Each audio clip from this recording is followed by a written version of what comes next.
Бардығыбыз чогуу сыйынабыз. Бизди сүйгөн биздин ырайымдуу Кудай Ата.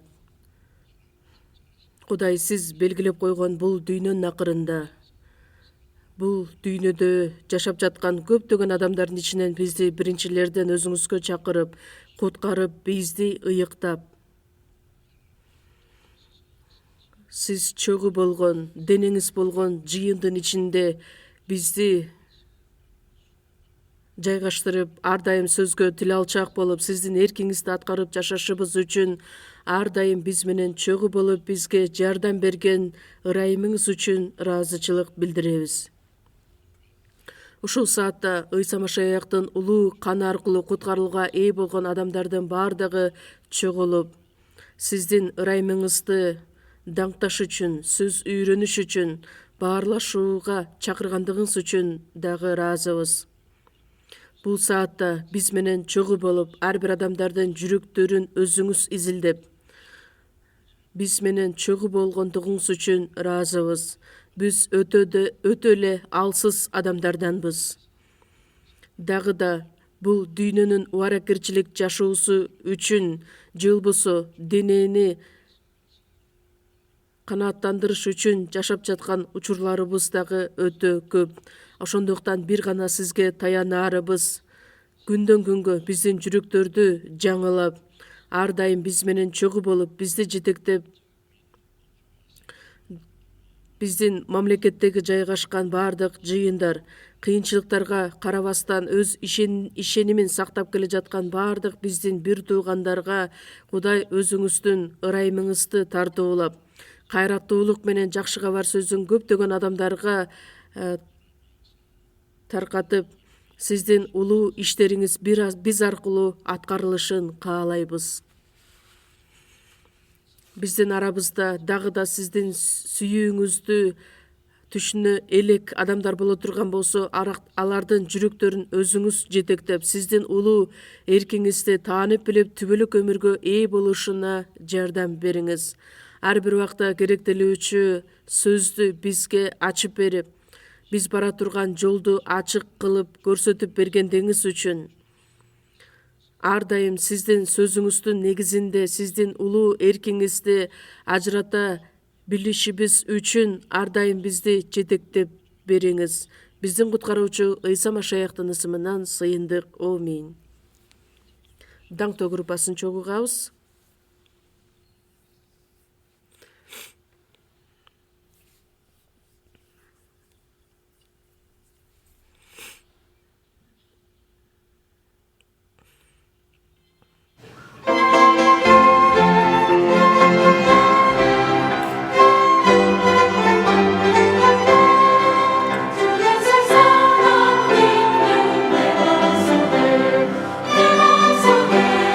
Give us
Биздин даңктуу группасы ар дайым эмгектенип келет. Сиздерге ыраазычылык билдиребиз. Ыйык жазууну чогуу ачабыз.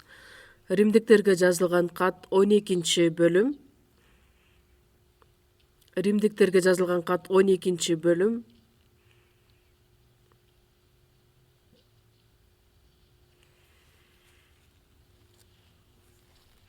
Бир миң 145 бет. Римдиктерге жазылган кат 12-бөлүм 1-ден 2-ге чейин мен окуп берейин. 1-аяттан баштап. Ошондуктан бир туугандарым, Кудайдын боорукердиги менен силерден өтүнөмүн. Кудайга өзүңөрдүн денеңерди тирүү, ыйык жана ага жага турган курмандык катары бергиле. Бул силердин рухий кызматыңар болот. Бул дүйнөгө ылайыкташпагыла. Тескерисинче Кудайдын жакшы, өзүнө жаккан жана жеткилең эрки эмне экендигин таанып билүү үчүн акыл оюңарды жаңылантып туруу аркылуу толугу менен өзгөрүлгүлө. Ушуга чейин окуйбуз.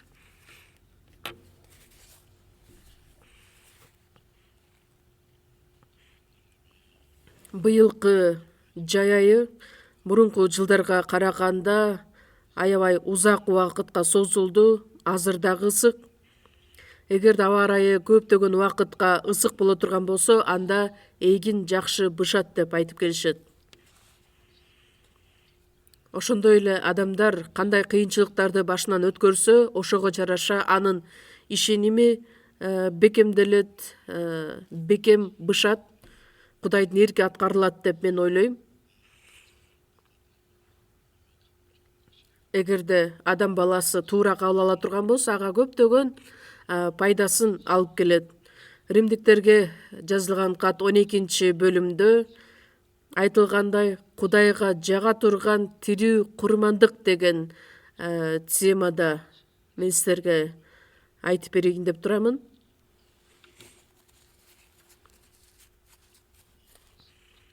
Бул кыска сөздүн ичинде куткарылгандан кийинки биздин машаякчынын жашоосу кандай болушу керек өтө жакшы түшүндүрүлгөн, басым жасап көрсөтүлгөн. Ошондуктан деген сөз менен башталат. Демек, буга чейинки айтылган сөздөрдү жыйынтыктоо менен айтылат. Кандай жыйынтык? 11-бөлүм 35-36 аяттарды мен силерге окуп берейин. Же Теңир кайра бериши үчүн ким ага алдын ала бир нерсе берди? Анткени бардыгы андан, ал аркылуу жана ал үчүн ал түбөлүк даңкталсын. Амин.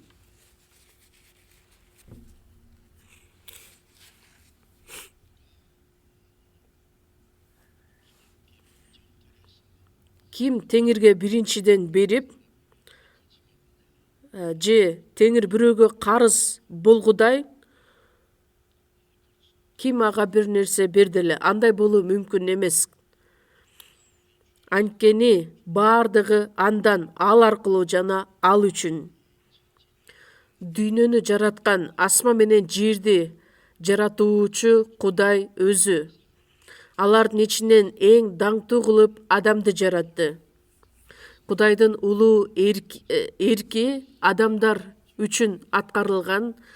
Адам баласы бул дүйнөдө күнөөгө баткан, бирок Кудайдын эрки боюнча бизди куткарып алыш үчүн, Кудай даңкталыш үчүн ал ишти аткарып берген. Ошондуктан бардыгы андан келет. Демек, бардыгы Кудайга гана таандык. Азыркы учурдагы биздин жашоодагы бардык нерсе Кудайга таандык болуп, бул дүйнөдө болуп турат.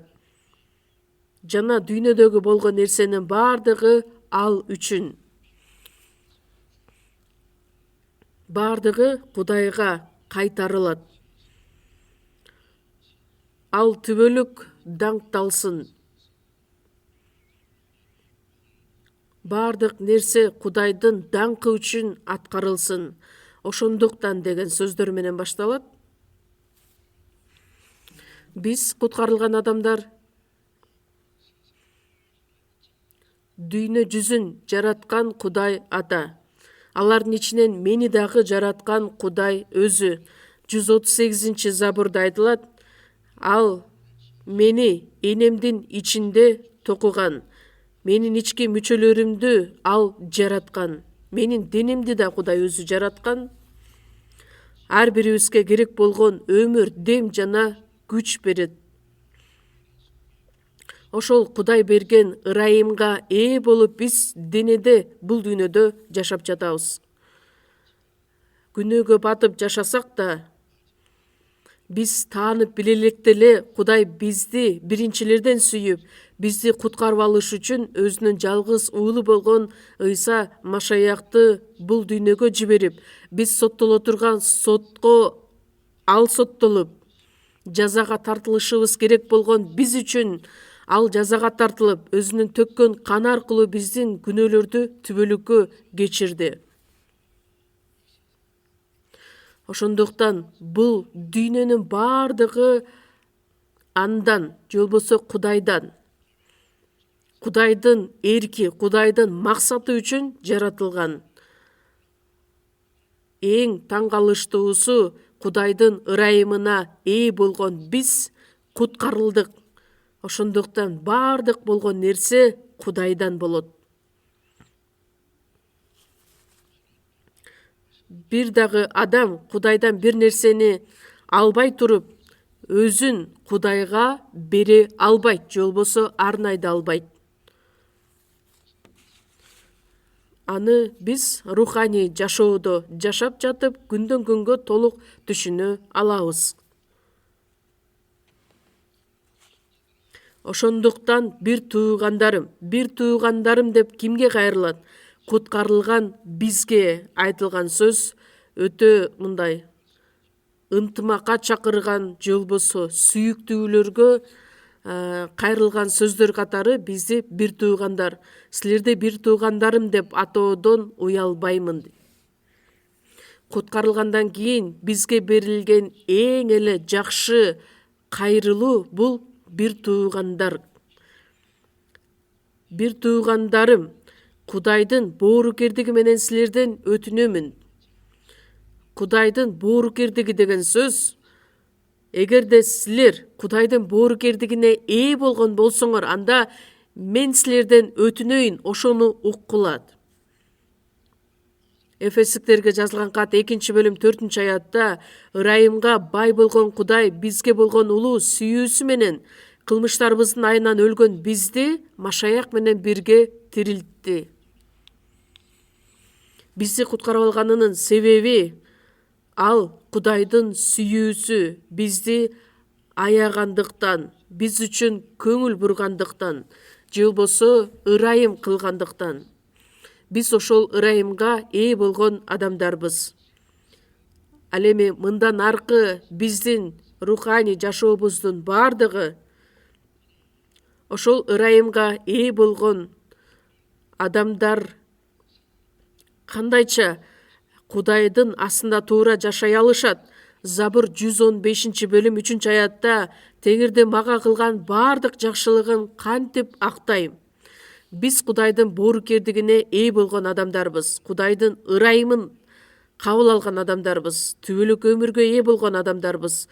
Асман падышачылыкка бара турган үмүткө ээ болгон адамдарбыз.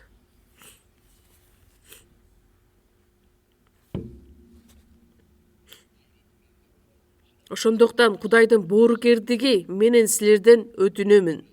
Эгерде силер Кудайдын боорукердигине ээ болгон болсоңор, анда сөзсүз түрдө бул сөздү угушуңар керек. Кудайдын боорукердиги, ырайымы эмне экендигин билип, биз аны актап жашашыбыз керекпиз. Кудай бизди сүйгөн болсо, ошол сүйүүнүн негизинде биз куткарылдык. Эми сүйүүгө ээ болгон адамдар катары Кудайды сүйүп жашаганыбыз туура болот. Кудайдын боорукердигине ээ болгон адамдар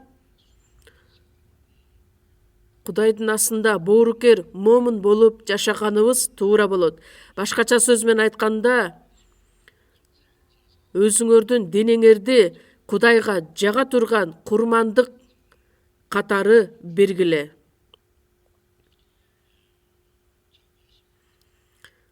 Кудайдын ырайымына ээ болгон адамдарга силер өзүңөрдүн денеңерди тирүү, ыйык жана ага жага турган курмандык катары бергиле. Курмандык бергиле деген сөздү карай турган болсок, байыркы келишимде Израиль эли Кудайга арнап алып келген курмандыктары бар эле.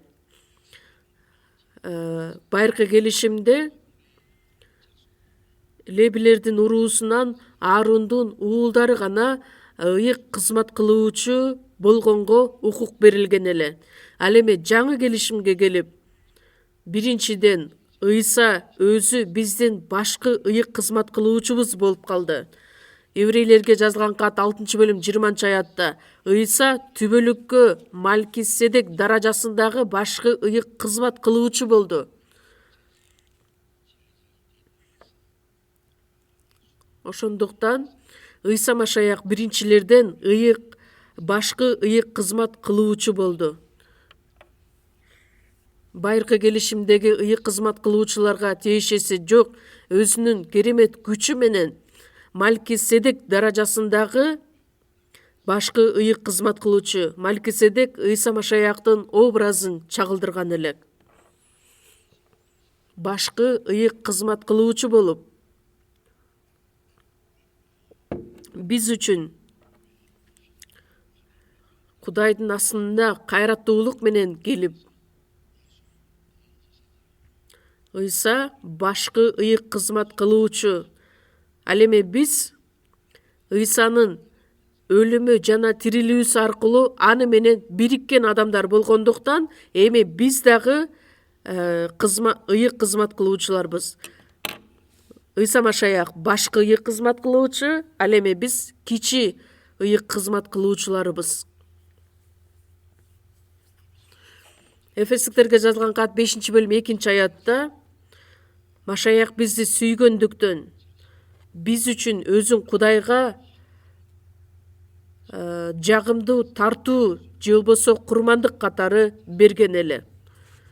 Өзүнүн өмүрүн Кудайга арноо менен Кудайдын асында жыты жагымдуу тартуу же курмандык катары берди. Эми биз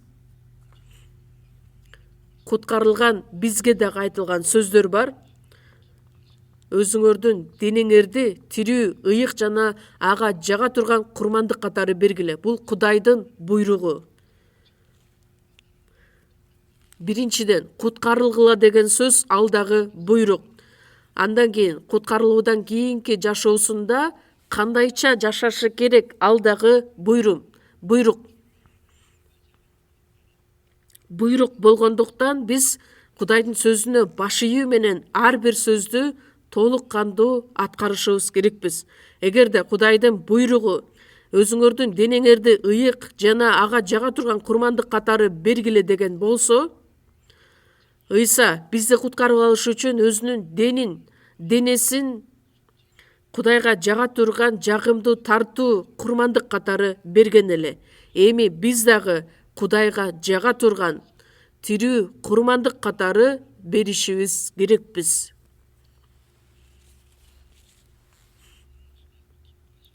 Өзүңөрдүн денеңерди Кудайга жага турган тирүү курмандык катары бергиле. Бизди ыйык кызмат кылуучу деп атап койду. Эфестиктер 2-бөлүм 5-аятта силер да Кудайга курмандык алып келе ала турган ыйык кызмат кылуучу болдуңар.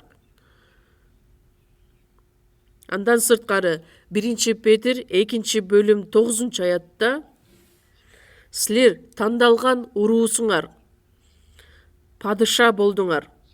Падыша ал дүйнөнү башкарат. Кудайдын асында ыйык кызмат кылуучулар болдуңар, ыйык эл болдуңар. Ошондуктан куткарылган адамдар биз Кудайдын алдында ага жага турган тирүү курмандык алып келе турган башкы кызматчылар болдук. Ыйык кызмат кылуучулар болдук. Эгерде байыркы келишимде адамдар текелердин, эчкелердин каны менен курмандык алып келген болсо, Ыйса Машаяк өзүнүн денесин Кудайга жыты жагымдуу тартуу катары берди. Ал эми куткарылган биз ыйык кызмат кылуучулар болдук. Эми биз курмандык катары алып келе турган нерсе бул биздин денебиз болуп саналат.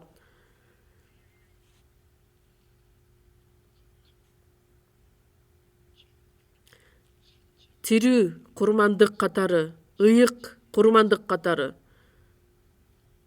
Тирүү курмандык деген сөз биздин жашообуздун бардыгы Кудайдын алдында ага жага турган курмандык болушу керек деп айтылат. Ошондуктан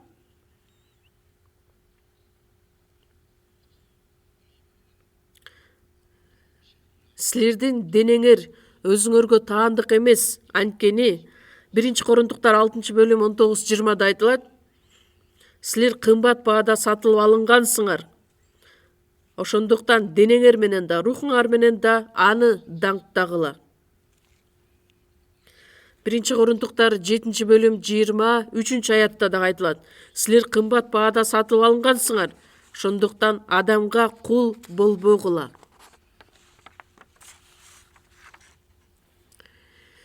Эми биздин денебиз да, жаныбыз дагы Ыйса Машаяктын төккөн улуу каны аркылуу кымбат баада сатылып алынган адамдарбыз. Куткарып алган адамдарбыз. Ошондуктан өзүбүзгө эмес, биз Теңирге таандыкпыз. Бардыгы Кудайдан болгондуктан өзүбүздүкү эмес, Теңирдикин Теңирге беребиз.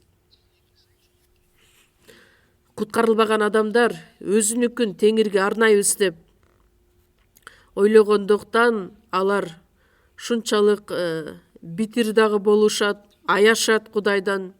Чындыгында куткарылган адамдар алар өзүнө таандык эч нерсе жок, анткени денесинде, жанындагы Ыйса Машаяк кымбат баада сатып алгандыктан. Ыйсанын улуу каны аркылуу биз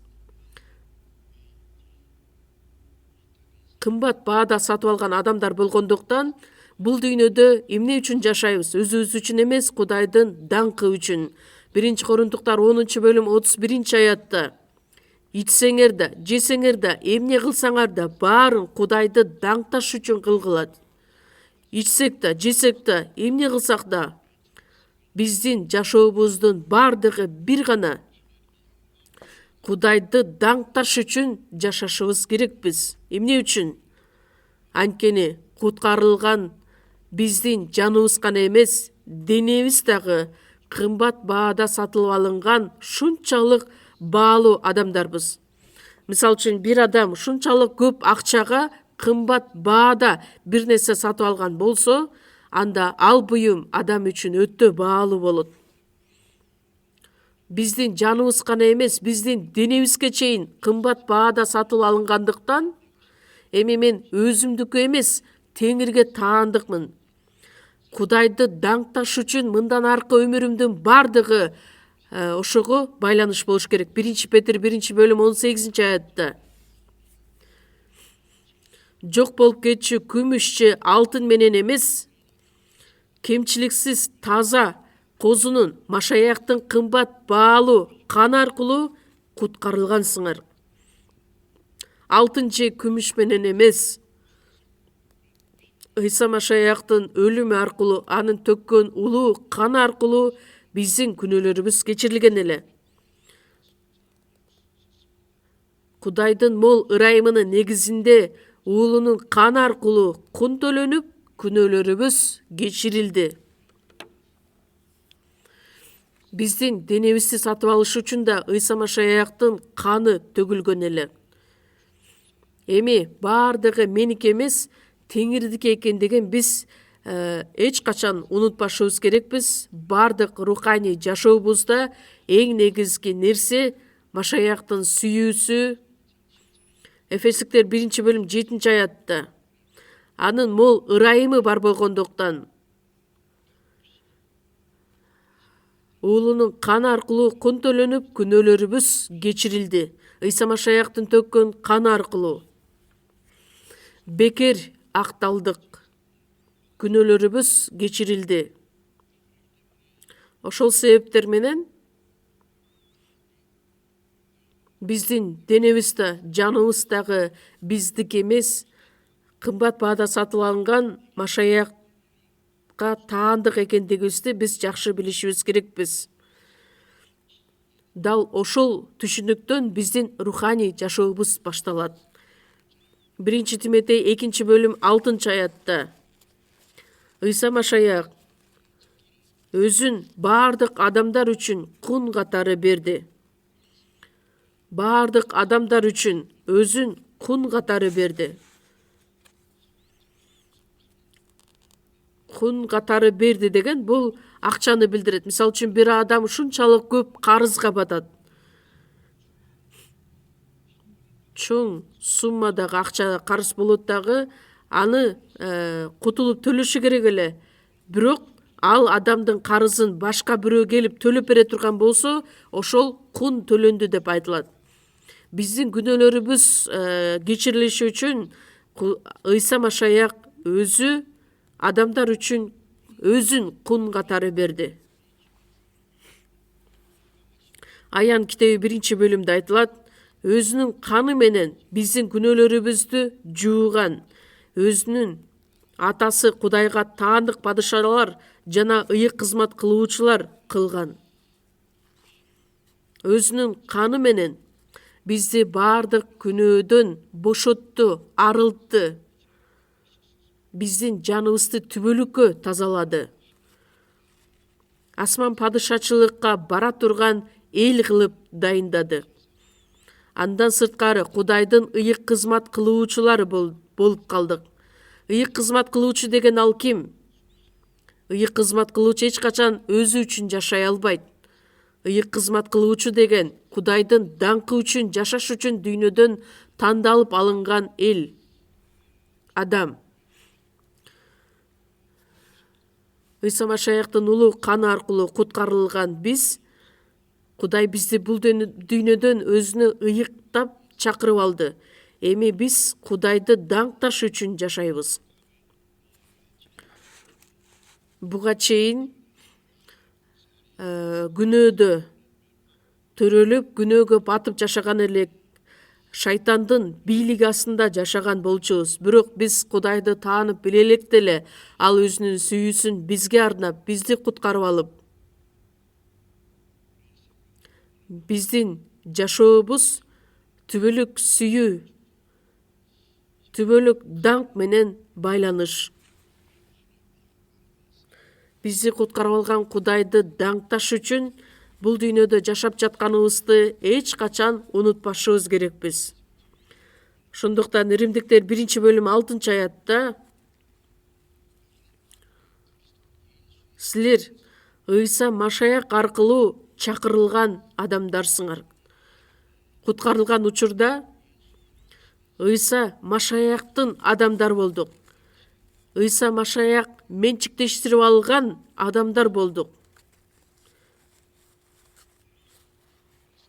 Ошондуктан Римдиктерге жазылган кат 14-бөлүм 7-8 аятта айтат, эч кимибиз өзүбүз үчүн жашабайбыз, эч кимибиз өзүбүз үчүн өлбөйбүз.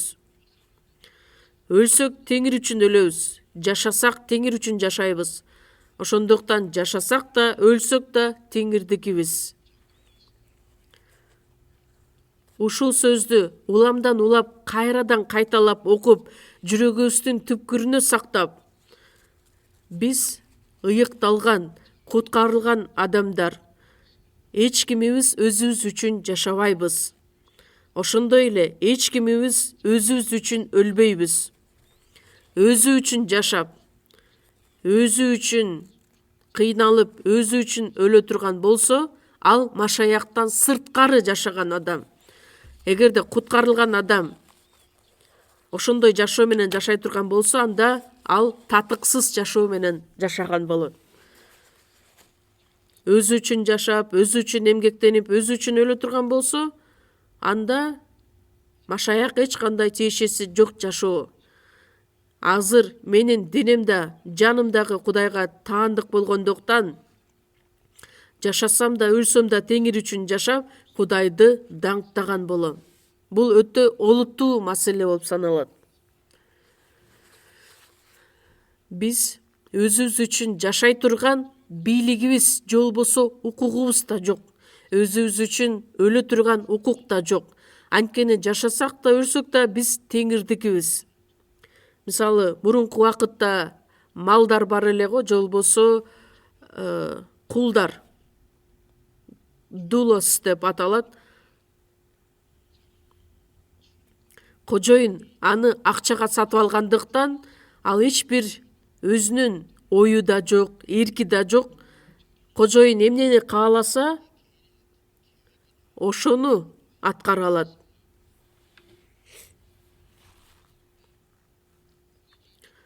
Бир гана кожоюну үчүн кызмат кылган, кожоюнун урматтаган адам болот. Ал эми биз сиздер менен Машаяктын кулдары болуп калдык. Галатиялыктарга жазылган кат 1-бөлүм, Филиппиялыктарга жазылган кат 1-бөлүмдө айтат, элчи Павыл ушунчалык мактануу менен мен Машаяктын кулумун деп өзүн тааныштырат. Элчи Павыл куткарылгандан кийинки жашоосунда бир гана Теңир үчүн, жакшы кабар үчүн өзүнүн жанын берүүгө дагы даяр болгон адам эле. Жакшы кабарды таркатып отуруп, эң акырында Римде башы алынып өлтүрүлөт. Өмүрүнүн аягына чейин жакшы кабар үчүн жашаган адам. Элчилердин иштери убагындагы элчилерди карай турган болсок, бир дагы элчи ыңгайлуу жашоодо жашап, өлгөн учурлары жок болгон. Жыйын үчүн, Теңир үчүн өзүнүн бүт жашоосун арнап, курмандык кылып жашап, андан кийин бул дүйнөдөн кайтышкан эле. Биз үчүн өзүнүн жанын берип, кымбат баада кун төлөп сатып алган Машаяк, эгерде анын ырайымын ойлоп көрө турган болсок, анда Машаяк үчүн 100 жолу өлсөк дагы биз анын ырайымын актай албайбыз. Куткарылгандан кийинки жашообуз кандай болушу керек, ыйык жазууда ушунчалык деталдуу түрдө жазылган. Жөн гана жекшемби күнү келип, жыйынга ырдап коюп, авторитетибиз үчүн курмандык ондуктарды алып келип, Кудайды даңктап кетип кала турган болсок, анда жөн гана динчил адамдар болуп калабыз. Мындай эле динге ишенген адамдар бизден дагы жакшы аткарышат. Ал эми куткарылган адам эмнеси менен айырмаланышы керек? Бүт өмүрү Кудайга жага турган курмандык катары бериши керек. Кудайга жага турган тирүү курмандык катары.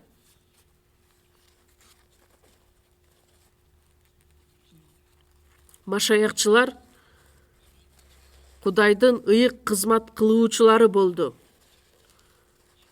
Ал эми анын денеси Кудайга арнай турган тирүү курмандык. Кудай өзү кабыл ала турган, Кудайга жага турган тирүү курмандык. Бул биздин денебиз гана эмес, биздин оюбуз, жүрөгүбүз, бүт жашообуз Кудайга арналышы керек деген мааниге ээ. Ошондуктан биздин жаныбызда, денебизде бардыгы Кудайга жага турган тирүү курмандык катары беришибиз керекпиз. Анткени биз Кудайдын ырайымына, Кудайдын боорукердигине ээ болгон адамдарбыз.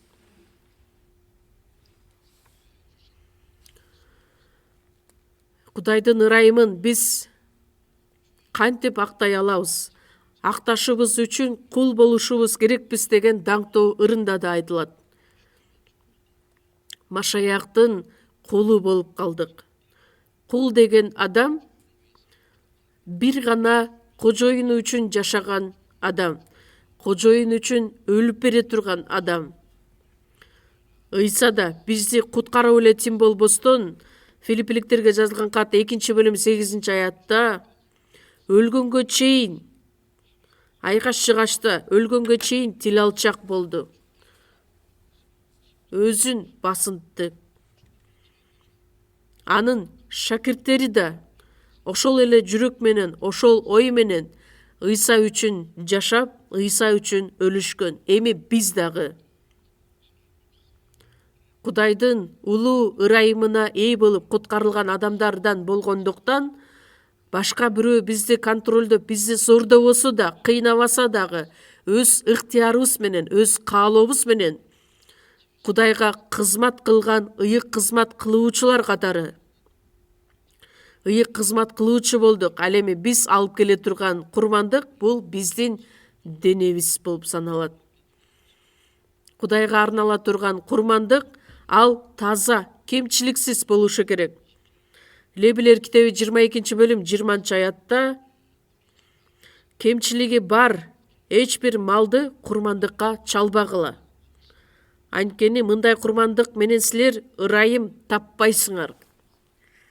Кемчиликсиз, таза курмандык алынып келиши керек эле. Малахия китеби 1 бөлүмдө. Малахия китеби байыркы келишимдин эң акыркы китеби болуп саналат. Малахиянын убагында Малахия пайгамбары бар болгон эле, бирок Израиль эли Кудайдан алыстап,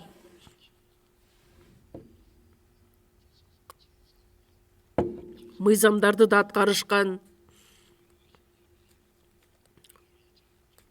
1 бөлүм 6 аятта эмне деп айтылат? Менин ысымымды булгаган ыйык кызмат кылуучулар. Ыйык кызмат кылуучулар бар эле, бирок Кудайдын ысымын булгаган ыйык кызмат кылуучулар эле. Эмне үчүн?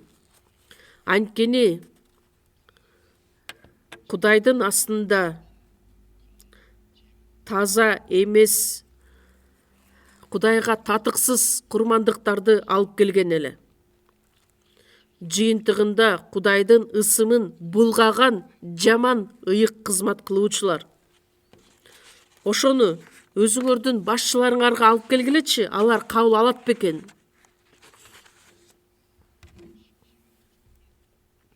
Башчыларыңарга тескерисинче таза нерселерди бергенге аракет кыласыңар. Эгерде ошол нерселерди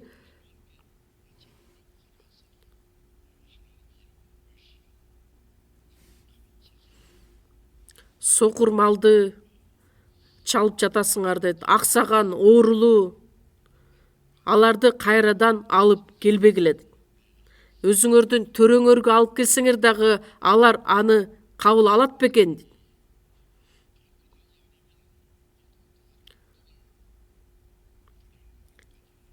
Курмандык чалынуучу жайга таза эмес нанды алып келесиңер. Биз дагы Кудайдын астында таза, кемчиликсиз, таза курмандык алып келишибиз үчүн өзүбүз таза болушубуз керекпиз. Дүйнөдөн айырмаланып. 1 Петр китеби 1 бөлүм 15 аятта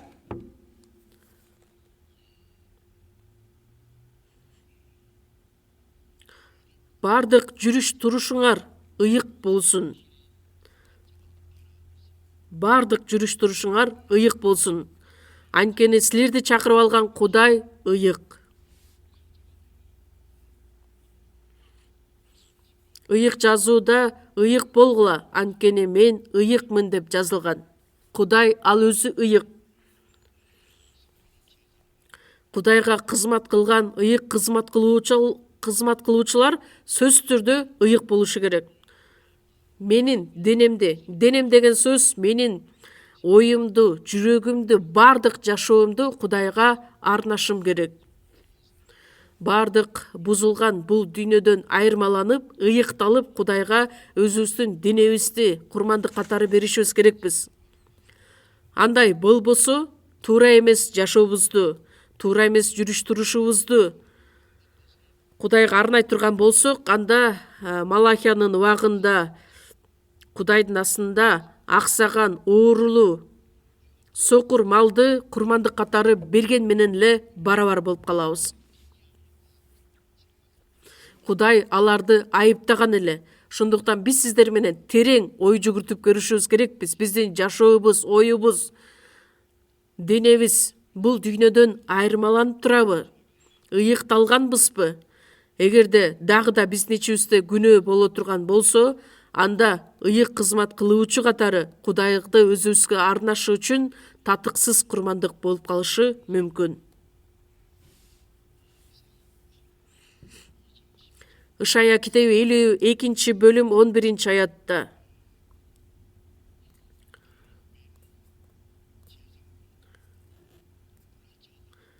Теңирдин идиштерин көтөрүп жүргөндөр алардын чөйрөсүнөн чыккыла, өзүңөрдү тазалагыла. Теңирдин иштерин көтөрүп жүргөндөр, же болбосо Кудайдын кызмат кылуучулары, ошол убакыттагы Леби уруусунан чыккан адамдар.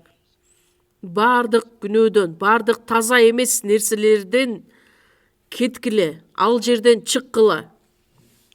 2-Корунтуктар 6-бөлүм 17-аятта элчи Павыл Корунттагы бир туугандарга кайрылып айтат: алардын арасынан чыккыла, алардан бөлүнгүлө. Куткарылбаган адамдардын арасынан чыккыла, алардан бөлүнгүлө. Арам нерселерге жолобогула. Ыйыкталгыла. 2-Корунтуктар 7-бөлүм 1-аятта денебизди жана рухубузду булгаган ар кандай ыпыластыктан арылалы, Кудайдан коркуу менен ыйыктыкка умтулалы.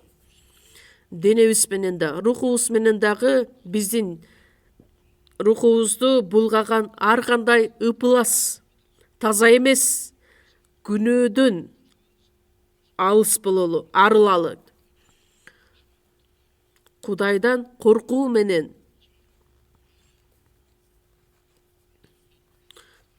күнөө деген нерсе бизге пес оорусунан да жаман нерсе катары кабыл алышыбыз керекпиз.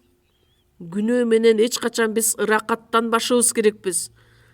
Куткарылбаган адамдар ошо күнөө менен ыракаттанышат, күнөө менен канааттандырат өздөрүн. Ал эми биздин жашообуз Кудайдын астында таза, кемчиликсиз болушу керек.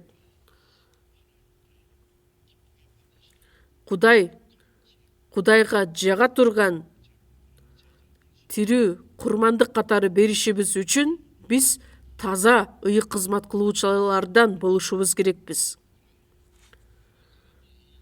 Жөн эле куткарылган адам эптеп-септеп эле жашап кое турган болсо, ал туура эмес болот. Андай болбойт. Лебилер китеби 1-бөлүм 5-аятта Кудайдын астында бүтүндөй өртөлүүчү курмандык алып келингенде, ыйык кызмат кылуучулар анын канын алып келип, жыйын чатырынын кире беришиндеги курмандык чалынуучу жайдын ар тарабына чачып чыгышы керек эле. Ошол бүтүндөй өртөлүүчү курмандык болуп саналат. Биз денеге каршы чыккан нерселерди өлтүрүшүбүз керекпиз, арылышыбыз керекпиз. Анткени дене рухка каршы чыгат, рух денеге каршы. Эгерде биздин дененин каалоолорун жөн гана калтырып кое турган болсок, анда дененин кумарлары бизди башкарып алышы мүмкүн. Күнөөгө батырышы мүмкүн. Ошондуктан ал ыпластыктан арылып, малдын терисин күйгүзгөндөй, өрттөгөндөй, биз мурунку жашоодон толук арылып, жаңы адамдардан болушубуз керекпиз. Терисин сыйырып, өрттөп, ошондой эле биз өзүбүздүн денебиздеги таза эмес, ыпылас, Кудайга жакпаган нерседен толук арылышыбыз керекпиз. Мына дал ошол Кудайга жага турган курмандык болуп саналат. Кудайга өзүн курмандык катары арнай ала турган адам өзүнүн эркин жашоосунан кубанычынан баш тарткан адам болуп саналат. Анткени Кудайга жага турган курмандыкты алып келе турган ыйык кызмат кылуучулар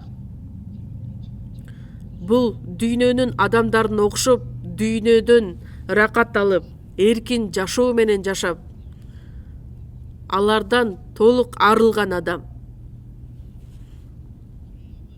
Ошондо гана биз Машаяк менен толук биримдикте Теңир аткаргандай, Теңирге окшоп ой жүгүртүп, Теңирге окшоп сезип, Теңир каалаган нерсени биз да каалап, Теңирдин планына, эркине толук биз тил алчаак болуп жашай алабыз. Ошол чыныгы Кудай каалала турган, Кудайга жага турган курмандык болуп саналат. 1-Жакан 2-бөлүм 6-аятта Машаяктын ичиндемин деген адам Машаяк кандай жашаса, ошондой жашашы керек. Биз Машаяктын ичинде адамдарбыз. Машаяк ар дайым менин ичимде, мен анын ичиндемин. Анткени Теңир менен биз бириккен адамдарбыз. Машаяктын ичиндемин деген адам Машаяк кандай жашаса, ал да ошондой жашашы керек болот. Эгерде Машаякчы ушул жашоо менен жашай турган болсо, анда ал туура жашоо болот. Бирок менимче андай жашаган адамдар өтө эле аз. Бирок Теңир бизден ушунчалык ошол жашоону күтөт, каалайт. Теңир менин ичимде жашайт. Демек, ал менин жашоомдун кожоюну болушу керек. Галатиялыктар 2-бөлүм 20-аятта эми мен жашап жаткан жок, менин ичимде Машаяк жашап жатат.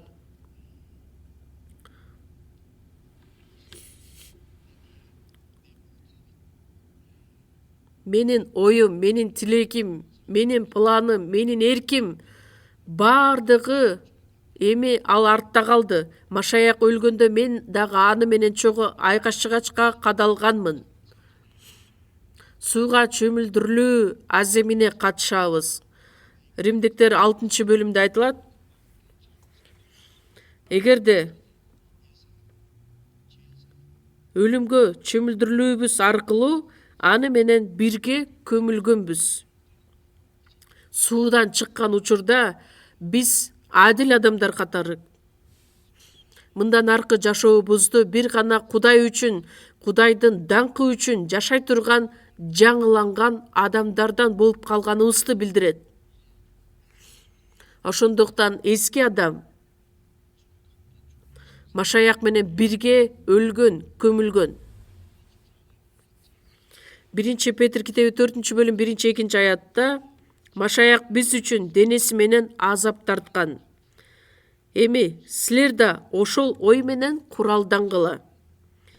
Анткени денеси менен азап тарткан адам күнөө кылганын коет. Мындан аркы жашооңорду адамдык кумарлар менен эмес, Кудайдын эрки менен жашагылат. Машаяк бизди куткарып алыш үчүн ал денеси менен азап тарткан. Эми силер да ошол ой менен куралдангыла. Кудайдын сөзүнө, эркине тил алчаак болушубуз үчүн сөз түрдө биздин жашообузда азап кайгы болот, бирок дене ал нерсени каалабайт.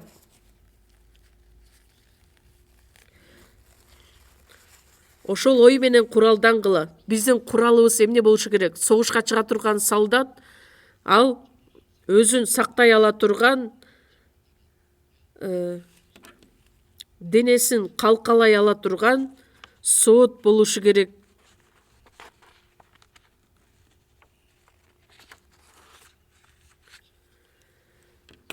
Кудайдын астында өзүбүздү азап тарта турган болсок, азап тарткан адам күнөө кылганын коет. Күнөө кетирбестен жашай алат. Биз күнөө кетирбеш керек деп айтабыз. Күнөө кетирбей кантип жашай алабыз? Биз денеде жашайбыз деп адамдар шылтоо издешет. Эгерде биз ыйык рухтун жетеги менен жашай турган болсок, анда денебизди дагы жеңип жашай алабыз. Элчи Павыл айтат: мен күн сайын өлөм. Күн сайын өлүшүбүз керекпиз. Эмне үчүн? Анткени бир аз эле мүмкүнчүлүк боло турган болсо, бат эле күнөө пайда болот. Ошондуктан элчи Павыл айтат: мен өзүмдү басынтып, куткарылган адамдардын ар дайым өздөрүн күнөөдөн сактай ала турган соот же болбосо калканы болушу керек. Ошону менен куралданышы керек. Эми мындан аркы жашообузду адамдык кумарлар менен эмес, Кудайдын эрки менен жашаганыбыз туура болот. Мындан ары канча жыл жашарыбызды эч ким билбейт. Ошондуктан буга чейин кандай жашоо болду, ага ыраазы болушубуз керекпиз. Анткени мындан аркы жашообуз маанилүү.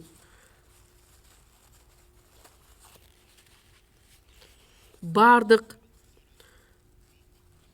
жүрүш турушуңар ыйык болсун деген буйрук да берилген.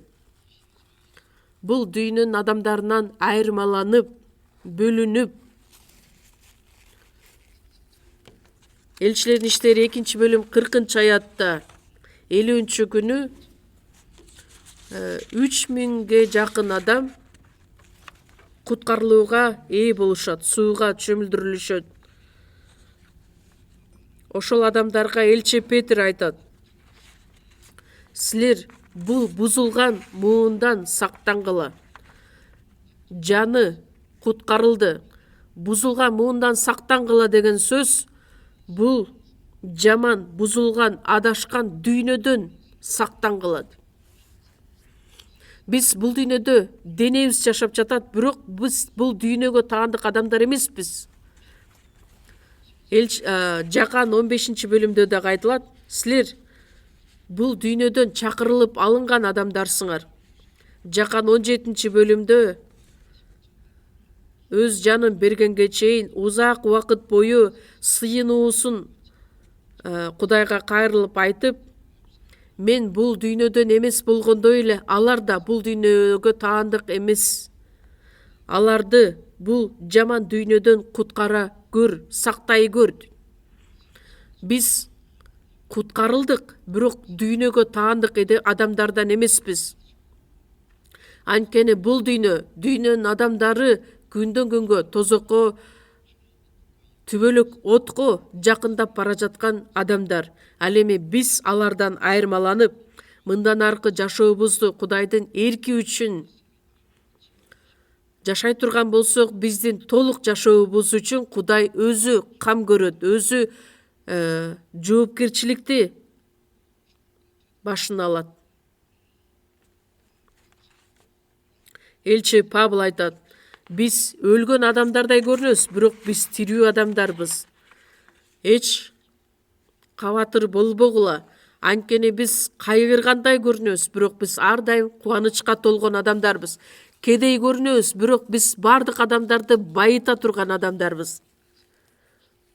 Эгерде Теңирдин эрки менен бул дүйнөдө жашай турган болсок, мындан аркы жашообуз үчүн Кудай өзү бардык тараптан кам көрөт. Ыбрайым өзүнүн жалгыз уулу Ыскакты Кудай сынап курмандыкка чал дегенде, Ыбрайым ооба деп эч ойлонбостон жооп берет. 100гө чыкканда төрөгөн өзүнүн баласы Ыскак, шунчалык жакшы көргөн баласы эле, көптөгөн байлыгы бар эле, бирок эң эле жакшы көргөн жалгыз уулу. Анан ошол баласын Кудай бүтүндөй өртөлүүчү курмандыкка алып келди. Ыбрайым эмне деп жооп берди эле: Кудай, мага убакыт берчи, мен ойлонуп көрөйүн. Же болбосо аялым менен барып акылдашып көрөйүн деди беле? Жок. Эч бир ойлонбостон ооба. Дал ошондой болсун деп таң заарда эрте менен эрте турат, аялына дагы айтпастан. Мория тоосуна кеттик деп 3 күндүк жолду басып өтөт. Өзүнүн малай балдарына айтат: бул жерде тургула. Эмне үчүн аларды калтырат? Анткени биздин кожоюнубуз акылынан ажырап калган турбайбы деп ойлоп калбасын деп. Өзүнүн кылычын алат, отунду алат, Ыскакты ээрчитип алат дагы. Ыскак ошол убакытта 12 жашка чыккан убактысы эле. Ата, буга чейин сиз курмандык чалгансыз эле. Азыр кылычыңыз да бар, отун да бар. Анан Кудайга арнай турган козу, курмандык козу каякта?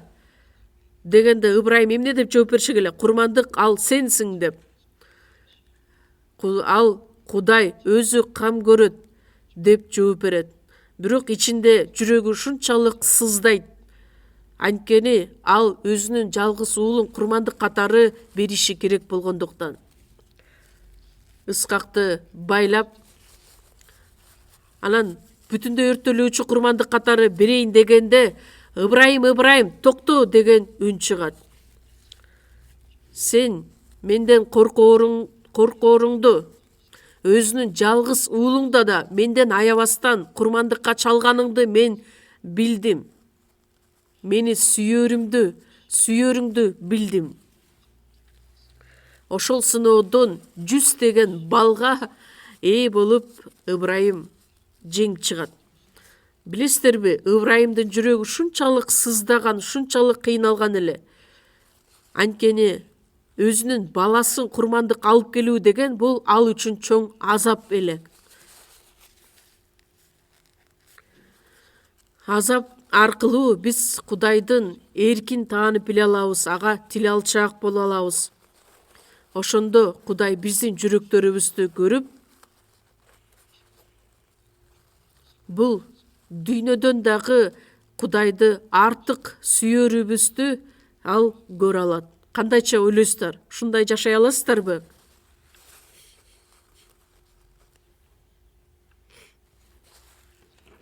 Куткарылган адам Кудайдын астында тил алчаак болуп жашаган бүт жашоосу Кудайга арнаган тирүү курмандык болуп саналат.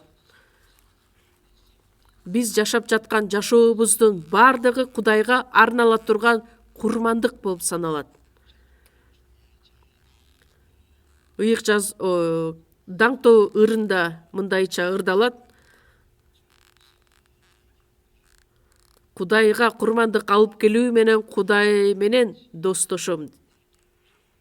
Эч бир аеосуз ошондо Кудай менен достошом, Кудайга жакын болом. Ыйса Машаяк бизди куткарып алыш үчүн өзүнүн жанын Кудайга жага турган жыпар жытуу курмандык катары арнаган эле. Эгерде биз өзүбүздү Кудайга арнай турган болсок,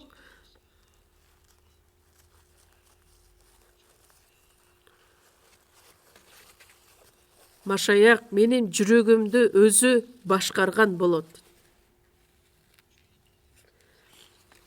Кудайдын астында Кудайга жага турган курмандык алып келгенден кийин аны менен жакын дос болобуз. Баарлашыш үчүн бирден бир биз биримдикте болушубуз керекпиз. Мисалы үчүн 2 дос боло турган болсо, бирөө чын жүрөгү менен аткарса, анда экинчиси чын жүрөгүн арнай албаса, экөө чыныгы дос боло алышпайт. Ошондой эле Машаяк: мен сен үчүн өлдүм, сен үчүн жыпар жытуу курмандык катары өзүмдү арнадым. Ал эми сен мен үчүн эмне иш аткара алдың? Сөзсүз түрдө бизден ушул нерсени сурайт. Ошондуктан мен бардык нерсемди Кудайга жага турган тирүү курмандык катары беришим үчүн жеткилең баарлашуу, жеткилең байланыш болушу керек. Ал нерсе аткарылыш үчүн биз колдон келген бүт аракеттерди жумшашыбыз керекпиз. Менин оюмда, жашоомдагы, жүрүш турушумдагы бардык тараптан, жумушта болобу, жыйында болобу, үй бүлөдө болобу, күн сайын үзгүлтүксүз тил алчаак жашообуз менен ошол биздин Кудайга алып келген ыйык, Кудайга жага турган курмандык болуп саналат.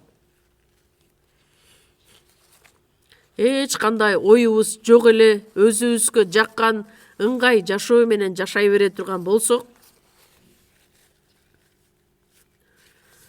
мен кичинекей кезимде жыйынга барып баштаганмын. Чындыгында мен Ыйсага ишенейин деп жыйынга барган эмесмин. Анткени биздин мектебибиз ошол Ыйсага ишенген адамдардын мектеби болгондуктан, анан жекшемби күндөрү жыйынга барсам, баланча пастор кирип келет дагы ушунчалык өзүнүн кийимин кийип, ыйык адам катары баардыгыбыз чогуу Кудайга кызмат кылууну баштайбыз. Ага табынуучулар рух жана чындык боюнча табынуулары керек деген сөздөрдү айтат.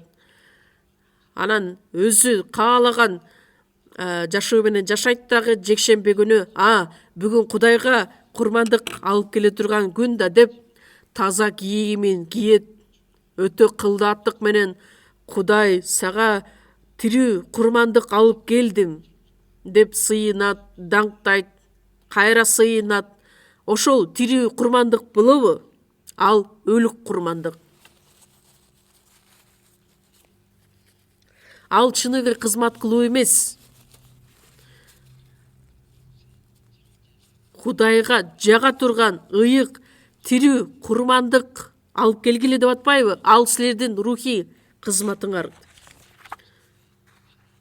Анткени Жакан 4-бөлүм 24-аятта айтылат: Кудай рух, ага табынуучулар да рух менен чындык боюнча табынуулары керек. Ошондуктан адамдар өздөрү каалашынча жашайт, анан жекшемби күнү келип, өздөрүнүн жашынакай үндөрүн чыгарып, Кудайды даңктап, Кудай ал денеде жашаган эмес, ал Кудай рух. Кудай бардык биздин жашообузду түздөн түз көрүп турат. Биздин бардык жүрүш турушубуз, бүт өмүр жашообуз Кудайга арнала турган тирүү курмандык болушу керек. Андай болбосо, менин ысымымды булгаган ыйык кызмат кылуучуларсыңар деп айтышы мүмкүн.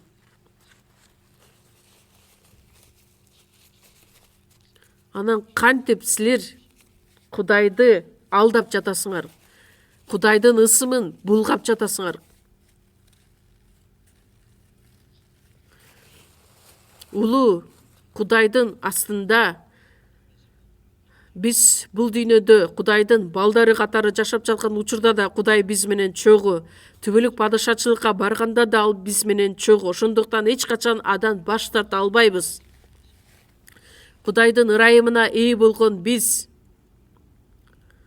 кандай болсок, биздин жашообуз толугу менен анын астында көрүнүп турат. Теңир үчүн канчалык деңгээлде биз тил алчак болуп жашай алдык.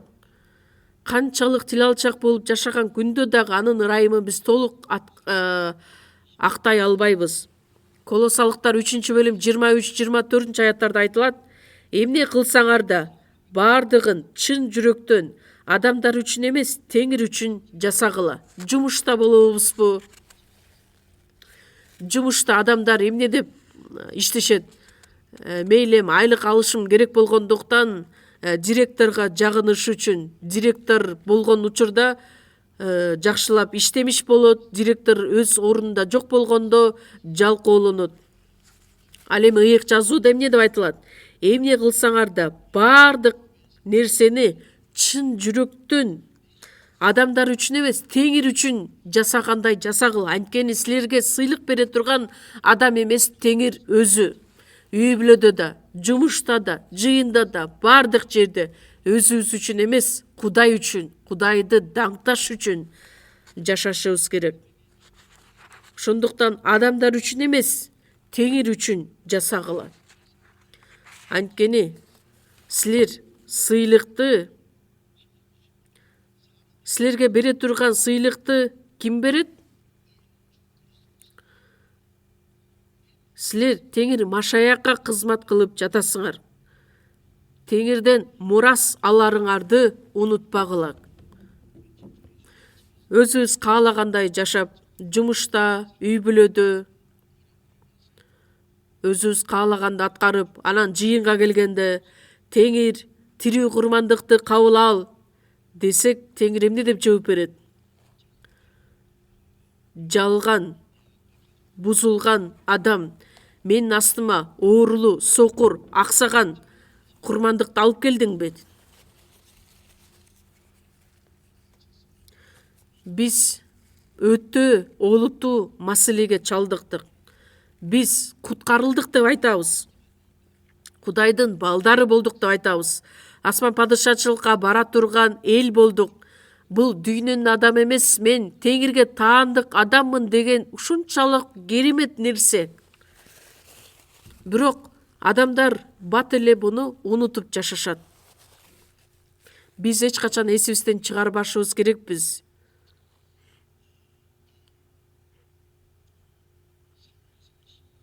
Биринчи Шемуэл китеби 15-бөлүм 22-аятта тил алуу курмандыктан артык,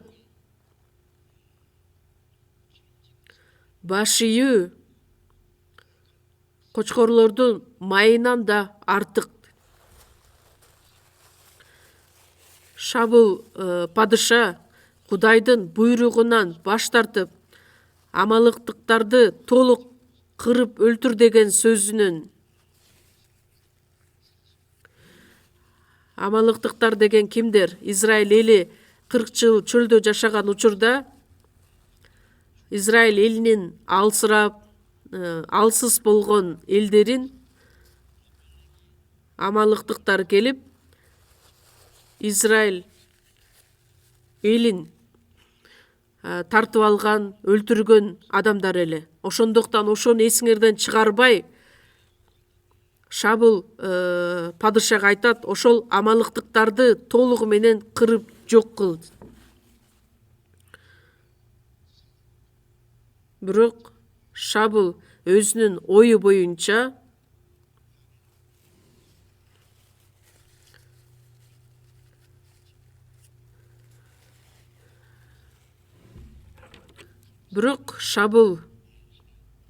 Кудайдын айткан сөзүн укпастан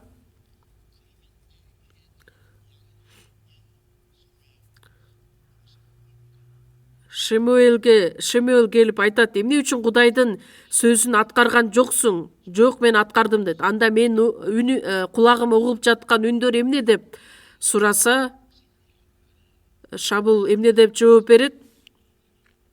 Аларды курмандыкка алып келиш үчүн тирүү калтырып койдум.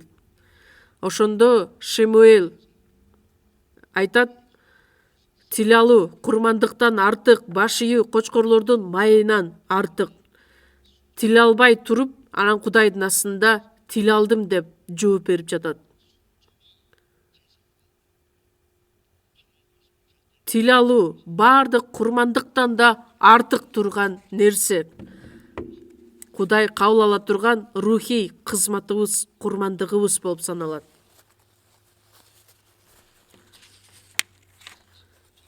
Лука китеби 6-бөлүм 46-аятта айтат, теңир деп мени чакырасыңар, анан эмне үчүн айтканымды кылбайсыңар? Оозу менен теңир деп кайрылышат. Теңир деген сөз кожоюн деген сөздү билдирет. Куткарылгандан кийин биз теңир биздин кожоюнубуз деп кайрылсак болот. Эмне үчүн? Анткени ал биздин денебизди да, жаныбызды дагы кымбат баада сатып алган. Оозубуз менен теңир деп чакырасыңар, анан эмне үчүн айтканымды кылбайсыңар? Теңир деп кайрылган адам менин жашоомду да, жүрөгүмдү дагы башкарып келген теңир өзү. Оозу менен теңир деп айтат, жашаган жашоосу өзү каалагандай жашайт. Ал теңирдин ысымын булгаган менен барабар болуп калат.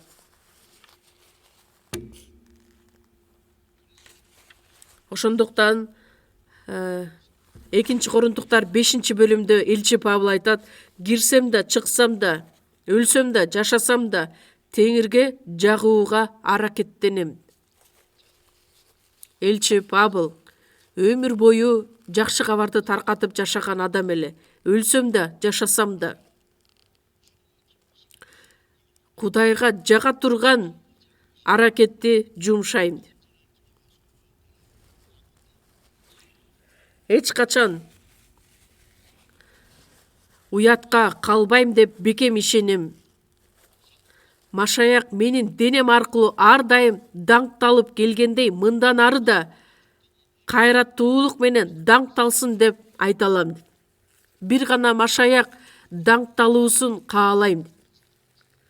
Ошол үчүн мен өлсөм да, жашасам да ыраазымын.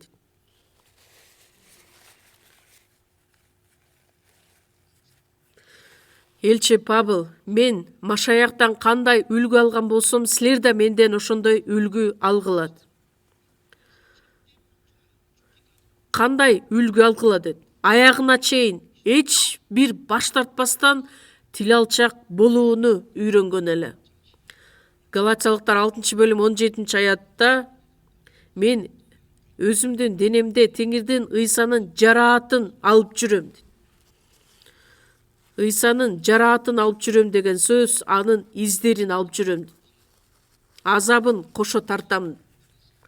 Мындан аркы жашообузду кандайча жашашыбыз керекпиз? Оозубуз менен эле Машаякчымын деп айтпастан, жүрүш турушубуз, жашообуз толук ошого дал келе алабы?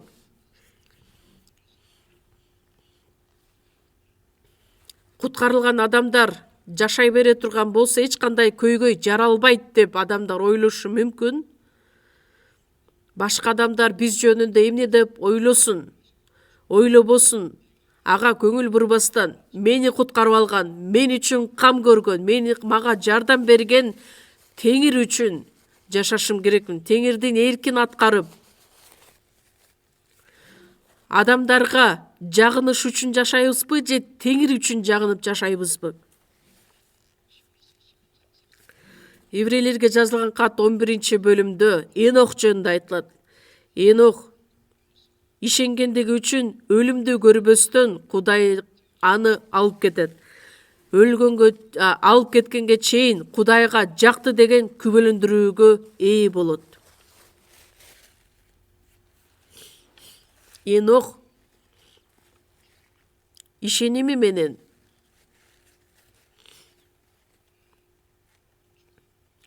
өзүнүн өлүмүн көрбөстөн Кудайдын астында жүрүп, башталыш 5-бөлүмдө айтылат.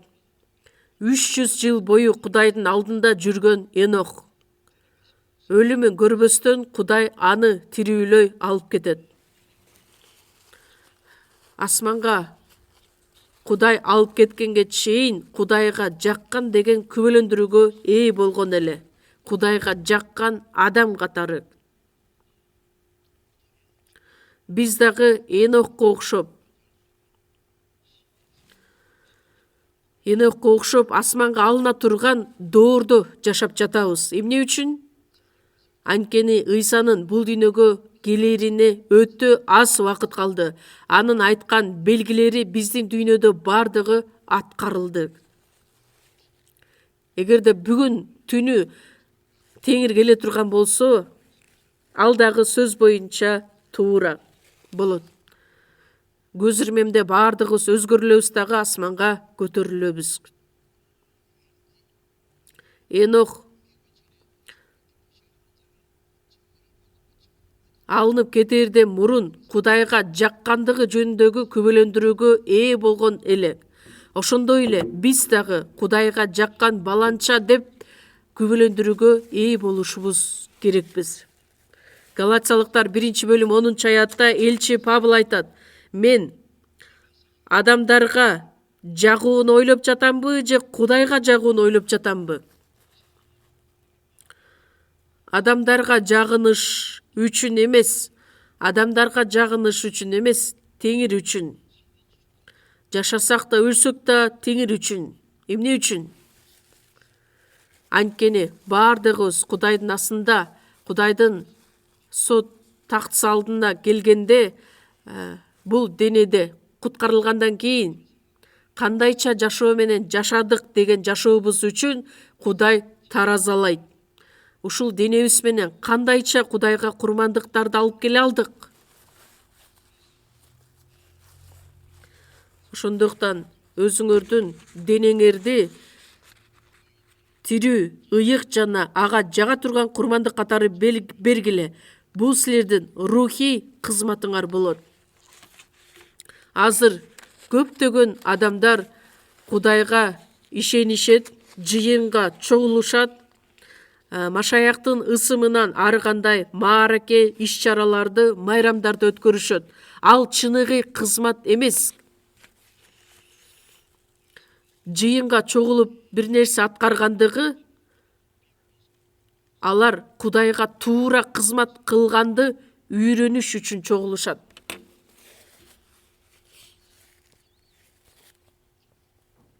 Анткени алардын чогулган чогулушу такыбаалык менен Кудайга кызмат кылганы бир эле жыйында гана эмес, бардык биздин жашообузда, мейли жумушта болобу, мейли үй бүлөдө болобу, башка жерде болобу, Кудайга жага турган тирүү, ыйык кызмат болушу керек, курмандык болушу керек.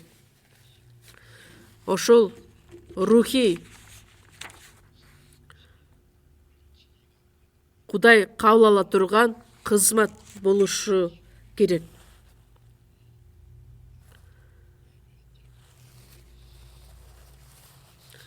Римдиктерге жазылган кат 12-бөлүм 2-аят. 12-бөлүмдү ачсаңыздарбы? Мен буга чейин ооздуки түрдө бардыгын айтып келдим. 2-аятты кайрадан окуйбуз. Бул дүйнөгө ылайыкташпагыла. Тескерисинче Кудайдын жакшы, өзүнө жаккан жана жеткилең эрки эмне экендигин таанып билүү үчүн акыл оюңарды жаңылантып туруу аркылуу толугу менен өзгөрүлгүлө.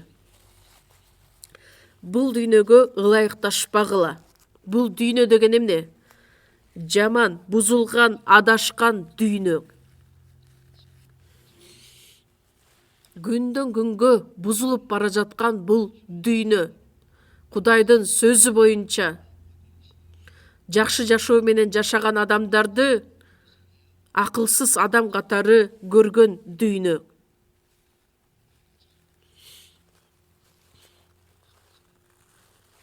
Эч качан алданбастан жашашыбыз керекпиз.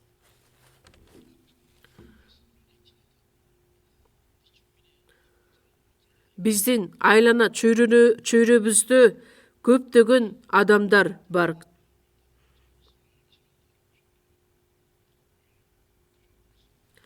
Бизди курчап турган адамдардын жашоосун, кылган иштерин кайталап кылбайбыз. Анткени биз бир аз убакыт өткөндөн кийин Теңир менен жолуга турган адамдарбыз. Элчи Павыл айткандай, бүт үмүтүмдү Теңирге арнап, таянып, Машаяктын алдында даңкталышымды күтүп жашап келем. Мында бир өзгөчөлүк нерсе эмес, бардык куткарылган адамдардын ойлой турган ой жүгүртүүсү так ушундай болушу керек. Бул дүйнөгө ылайыкташпагыла.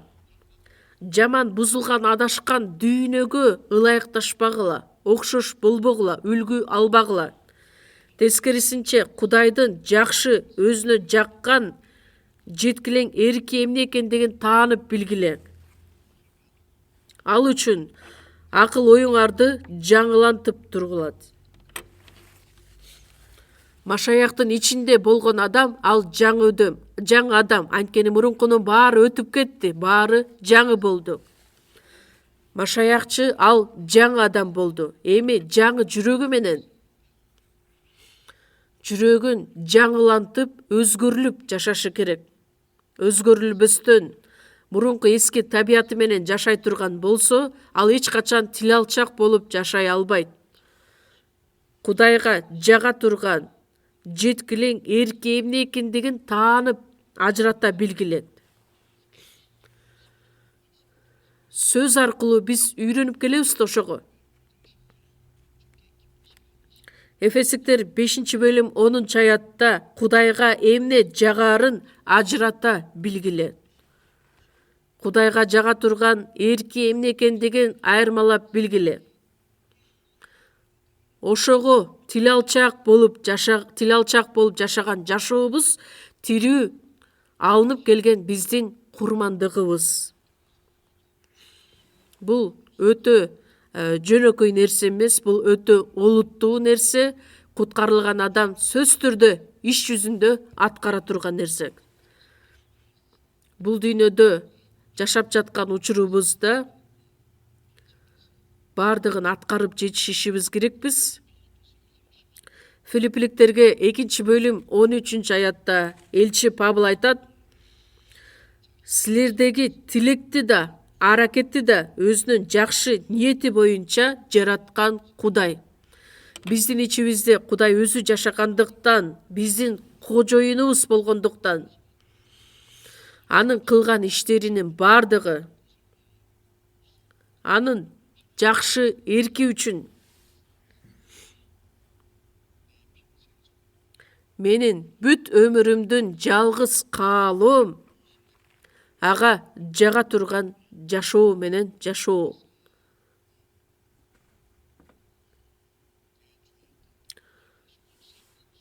Жашасак да, өлсөк да, бардыгы Кудайдын эрки боюнча аткарылсын.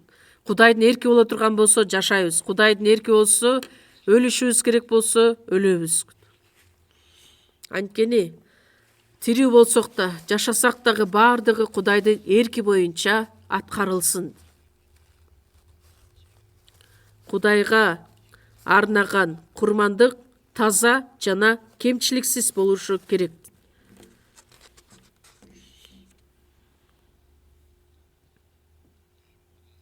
Биздин бардык жашообуз, бүт жашообуз тирүү ыйык курмандык катары берилиши керек. Тил алчак болгон жашообуз, бүт Кудайдын астындагы болгон жашообуз. Ыйса Машаяк бул дүйнөгө келгенде Энохко окшоп Кудайдын даңкына ээ болушубуз үчүн Кудайга жакты деген күбөлөндүрүүгө ээ боло турган адамдардан болушубуз керекпиз. Тимотейге жазылган 2-кат 2-бөлүм 15-аятта. Кудайдын алдында сыноодон өткөн, уятка калбаган, чындык сөзүн туура жеткирген кызматчы болууга аракеттенгин. Кудайдын сөзүн туура айырмалап билген, Кудайдын астында татыктуу кызматчы катары болууга аракеттенгиле. Кудайдын алдында күн сайын үзгүлтүксүз, тынымсыз бүт жүрөгүбүз менен, жан дилибиз менен Кудайдын эркин аткарып жашайбыз деп аракет болушу керек. Өзүнөн өзү эч качан бир нерсе аткарылбайт. Куткарылсак да биздин денебиз бар. Дене Кудайдын сөзүнө тил алганды каалабайт, жалкоолонот. Кудайдын сөзүнө тил алчак болушубуз үчүн азап тартаарыбызды билген дене баш ийгиси келбейт, ыңгай жашоону издейт. Ошондуктан элчи Павыл айтат: өзүмдүн денемди жеңип, Кудайга баш ийүүгө аракеттенем. Ошондой сыяктуу эле Кудайдын ага жага турган жеткилең, жакшы эрки эмне экендигин таанып билүүгө ар дайым аракеттенгиле. Кудайга жага турган ыйык кызмат кылуучулардан болгула. Эми кандайча курмандык алып келебиз, ошол маанилүү. Ыйса Теңир кайсыл күнү келбесин, уяткарууга, ашкерелөөгө калбастан татыктуу кызматчылардан болушубуз керекпиз. Чогуу сыйынабыз. ырайымдуу биздин Кудай Ата. Биз Кудайдан алыстап, күнөөгө баткан учурубузда бизди аяп, Ыйса Машаяк биздин күнөөлөрүбүз үчүн төккөн улуу кан аркылуу күнөөлөрүбүздү түбөлүккө кечирип, биздин эмгегибиз эмес өз ырайымыңыз менен түбөлүккө кечирдиңиз. Эми мындан ары биздин денебизде, жаныбызда бардык жашообуз бир гана сиздин эркиңиз үчүн тил алчаак болуп, тирүү курмандык катары берип жашагыбыз келет. Ал үчүн татыктуу ыйык кызмат кылуучулардан болушубуз үчүн биздин кылган иштерибиз, ой жүгүрткөн ойлорубуз бардыгы сизге жага тургандай болуп, сиздин алдыңызда тирүү кызмат кыла турган адамдардан болушубузду өзүңүз жетектеңиз. Биздин куткаруучу Ыйса Машаяктын ысымынан сыйындык. Аминь.